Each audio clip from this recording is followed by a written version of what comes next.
A gossamer glow hangs about BBC One's new adaptation of Little Woman, as though the entire affair were shot in the syrupy light of dawn, through cameras smeared with rose petals.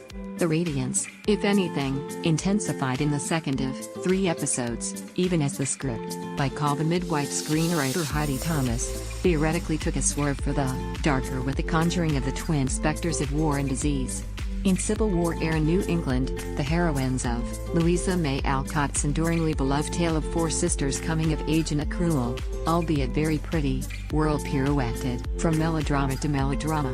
Spirited Amy, Catherine Newton, was in trouble for smuggling sweet treats into school, the 19th century equivalent of Snapchatting in class, one gathers, while glamorous Meg, Willa Fitzgerald, rubbed curious shoulders with the local mean girls through an invitation to the Moffats' ball. Such frivolity was of little interest to Jo, Maya Hawke, daughter of Ethan Hawke and Uma Thurman. She was soon to be a published author whose magazine income would pay for father's swanky new galoshes.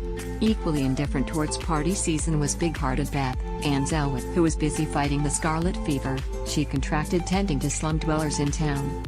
All 4 actresses perfectly grasped what was required to project independent-mindedness and a vague dissatisfaction with their station in life while working their way through a stunning succession of bonnets.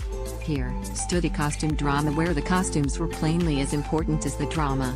Jogging along in the background, along with an underutilized Michael Gambon as kindly Mr. Lawrence, the storyline rarely threatened to do more than politely intrude. Father, Dylan Baker, was ill in Washington, at least until he miraculously recovered. Beth fell deeper and deeper into fever, which abated just in time for Mother Mommy, Emily Watson, to manifest at her bedside.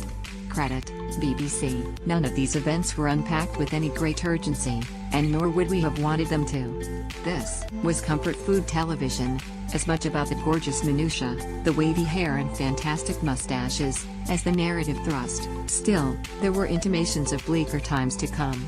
Beth was mortally weakened by the fever and clearly not long for this bucolic world.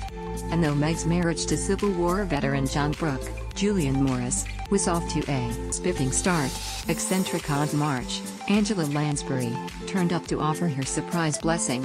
Jo's continued rejection of ye old friend zone occupant Lori Lawrence, Jonah Hauer-King, looked set to break at least one heart. Yet the shadows rarely lingered, and it was obvious that Thomas had scant interest in interrupting anyone's seasonal stupor with a lurch into historical grit. Little Women is quietly ravishing and addictively earnest, a crumbly, not quite saccharine post-Christmas treat that